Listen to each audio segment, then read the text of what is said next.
Hi everyone, good evening Africa. I'm your host Ibrahim Umarwasi.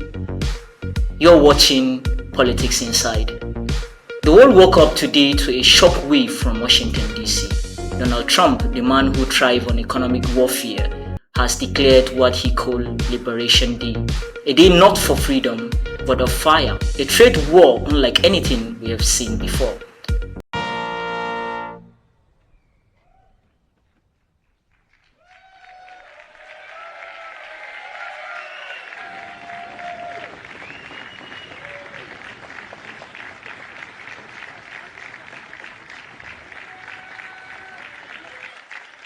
Thank you very much. Thank you. Nice crowd. What a good-looking group of people. Well, we have some very, very good news today, and a lot of good things are happening for our country. Please sit down. My fellow Americans, this is Liberation Day. Waiting for a long time. April 2nd, 2025 will forever be remembered as the day American industry was reborn, the day America's destiny was reclaimed, and the day that we began to make America wealthy again. We're going to make it wealthy, good and wealthy. For decades, our country has been looted, pillaged, raped, and plundered by nations near and far, both friend and foe alike. American steel workers, auto workers, farmers, and skilled craftsmen, we have a lot of them here with us today. They really suffered gravely. They watched in anguish as foreign leaders have stolen our jobs, foreign cheaters have ransacked our factories, and foreign scavengers have torn apart our once beautiful American dream. We had an American dream that you don't hear so much about. You did 4 years ago, and you are now, but you don't too often, and for many years and decades even, you didn't hear too much about. Our country and its taxpayers have been ripped off for more than 50 years, but it is not going to happen anymore. It's not going to happen. In a few moments, I will sign a historic executive order instituting reciprocal tariffs on countries throughout the world. Reciprocal, that means they do it to us and we do it to them. Very simple. Can't get any simpler than that. This is one of the most important days, in my opinion, in American history. It's our declaration of economic independence. For years, hardworking American citizens were forced to sit on the sidelines as other nations got rich and powerful, much of it at our expense. But now it's our turn to prosper, and in so doing, use trillions and trillions of dollars to reduce our taxes and pay down our national debt, and it'll all happen very quickly. With today's action, we are finally going to be able to make America great again, greater than ever before. Tariffs are rising, alliances are breaking, economies are bracing for impacts. What does this mean for Africa? Well, for a continent already struggling to find its place in global trade, are we ready for the economic aftershock of America's war against the world? Stay with me, because tonight we break it all down. For nations that treat us badly, we will calculate the combined rate of all their tariffs, non-monetary barriers, and other forms of cheating. And because we are being very kind, we're kind people, very kind. You're not so kind when you got ripped off with your salaries. My auto worker friends and my Teamster friends and all of the unions that typically voted Democrat, they're not voting Democrat anymore because worker, whether union or non-worker, they're for the Republicans now. That's what happened. But we will charge them approximately half of what they are and have been charging us. So the tariffs will be not a full reciprocal. I could have done that, yes, but it would have been tough for a lot of countries who didn't want to do that. I'd like to see the chart if you have it. Could you bring it up, Howard? This is our great Secretary of Commerce, Howard Lutnick. Thanks, Howard. So if you look at that, China, first row, China, 67%. That's tariffs charged to the USA, including currency manipulation, and trade barriers. So 67%, I think you can, for the most part, see it. Those with good eyes, with bad eyes. We didn't want to bring, it's very windy out here. We didn't want to bring out the big charts because it had no chance of standing. Fortunately, we came armed with a little smaller chart. So 67%, so we're going to be charging a discounted reciprocal tariff of 34%. I think, in other words, they charge us, we charge them less. So how can anybody be upset? They will be, because we never charge anybody anything, but now we're going to charge. European Union, they're very tough, very, very tough traders. You know, you think of European Union, very friendly. They rip us off. It's so sad to see. It's so pathetic. Tonight, we dissect a moment that could reshape the world economy. We draw global alliances, and if history is our teacher, it will set the stage for yet another geopolitical storm. US President Donald Trump has sent shockwave through the global market with his latest announcement, Liberation Day Tariffs. A move he claimed will restore America's economic supremacy. But let us pause. Liberation for whom? From whom? And at what costs? The world has fired back. Europe is outraged. China is retaliating. But here in Africa, a critical question looms. Will we remain mere spectators in this game of economic chess, or will we seize this moment to redefine our destiny? Let us break this down.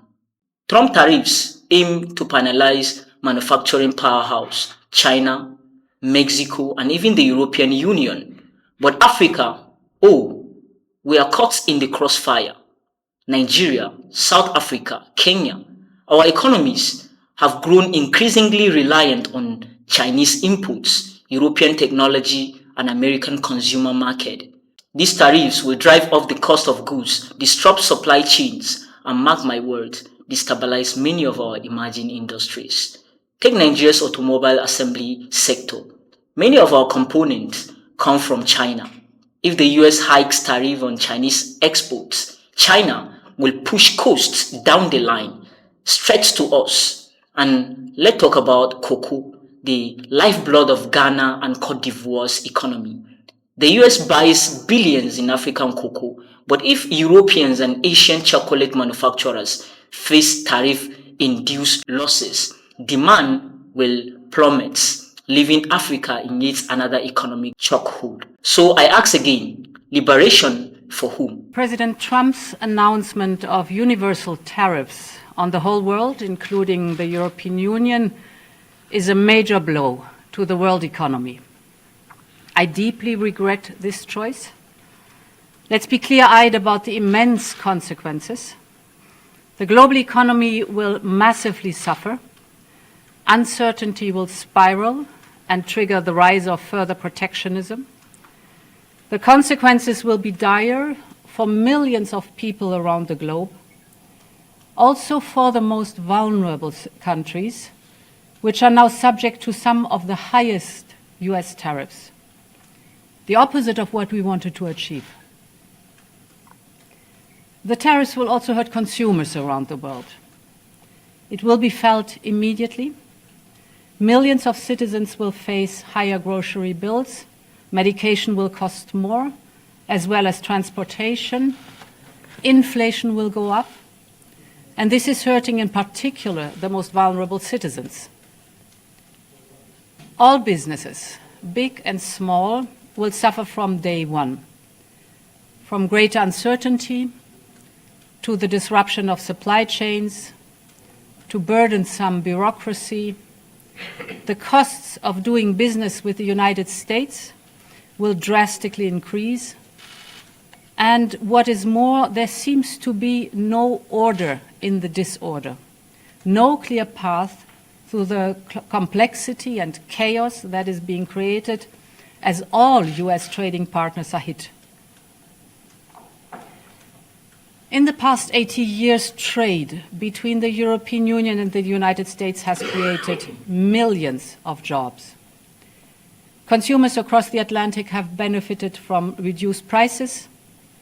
Businesses have benefited from huge opportunities, leading to unprecedented growth and prosperity? History tells us that trade wars are really just about trades. The US controls the global financial system through the dollar. China responds with its Belt and Road Initiative, strategically funding African infrastructure. The European Union tightened its economic alliances. But let's not be naive.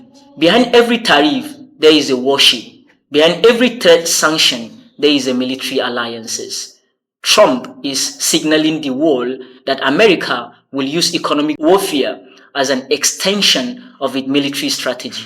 And as history has shown, from the British colonial blockade of Africa's raw materials to the US-China trade war, the most vulnerable always pay the highest price. So again I ask, will Africa continue to play pawn on this global chessboard, or will we start to shape our own strategy? Now, let us pull back the curtain on global trade. Did you know that the world's most powerful nations do not merely compete in industries? They compete for influence. The US does it through military bases and economic sanctions. China does it through infrastructure and loans. Europe does it through historical ties and financial systems. And Africa, we are the prize, the battlefield of influence, the raw material of global ambition. Consider this: African minerals fuel the world's tech economy. Our agriculture feeds the international market. Our trade routes are the arteries of global commerce. Yet, every major economic decision made in Washington, Beijing, or Brussels affects us before we even get a seat at the table. So, what is the solution? Here is the truth. Africa cannot afford to wait for global powers to dictate our future. We must act, and we must act now. First, African nations must strengthen intra-African trades. The African Continental Free Trade Agreement must become more than a political slogan. It must be a reality.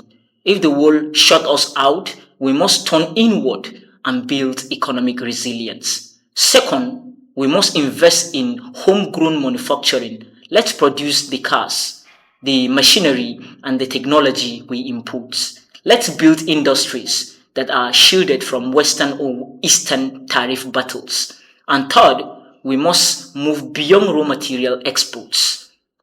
Why should Africa, the world's largest cocoa producer, not lead the global chocolate industry?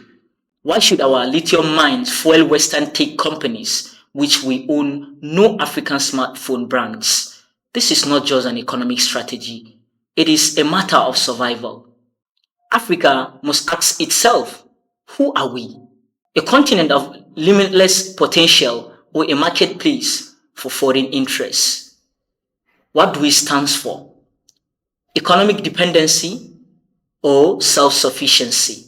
And finally, when will we act? Because history has shown us that sovereignty is never given, it is taken.